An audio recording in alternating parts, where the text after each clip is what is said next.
nerds. Better shake your booties for black girl nerds.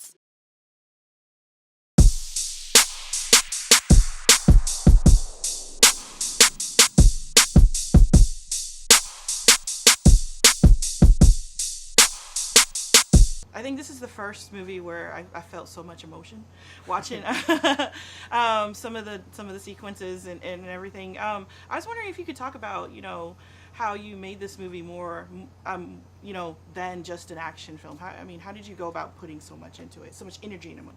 I think the biggest change in this Jurassic movie is that it's about the relation that we have towards dinosaurs. It's about empathy and how we accept to understand these creatures.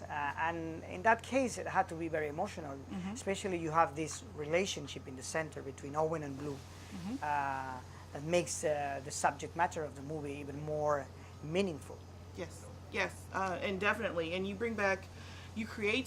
There's so many new dinosaurs that we become attached to, but there's some old ones. And some in particular that I think that you're kind of going to give fans a tearjerker moment. Did you? What was the thinking behind this having such a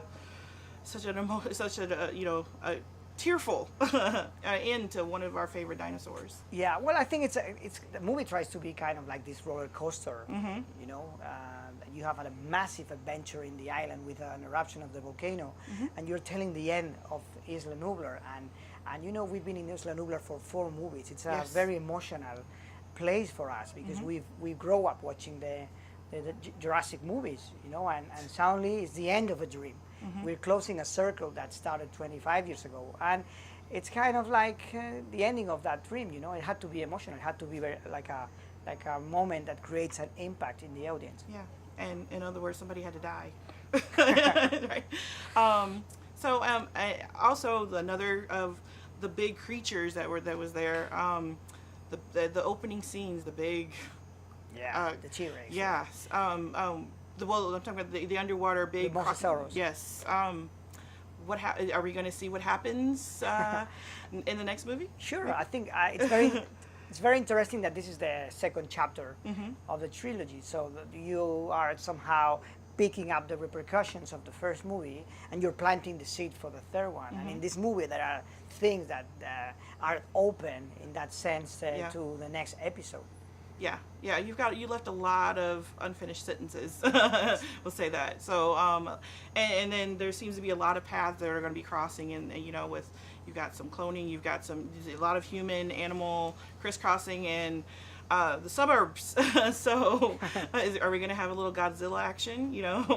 T-Rex stomping some houses or something. Well, I think it's very exciting where Colin is taking the franchise one step forward and opening the possibilities to places that we've never seen before. Okay, yeah, and it was terrific, and just with the animals interacting with the humans, and it seems like this whole movie brings back that environmental activism. Yeah. Did you intend to ramp that up really in this movie? It's been there before, but I think it's louder here. Sure. From the very beginning, from the novels from Michael Crichton, the intention was always to talk about the relation that man has towards nature and science. And in that sense, this movie is another take on the world we live in, and a reflection, a thought on the world we live in. Great. Well, thanks for talking to me, and thanks for creating such a great movie. I think it's going to be fun for this. Thank you so much. Better shake your booties for black girl nerds. Better shake your booties for black girl nerds.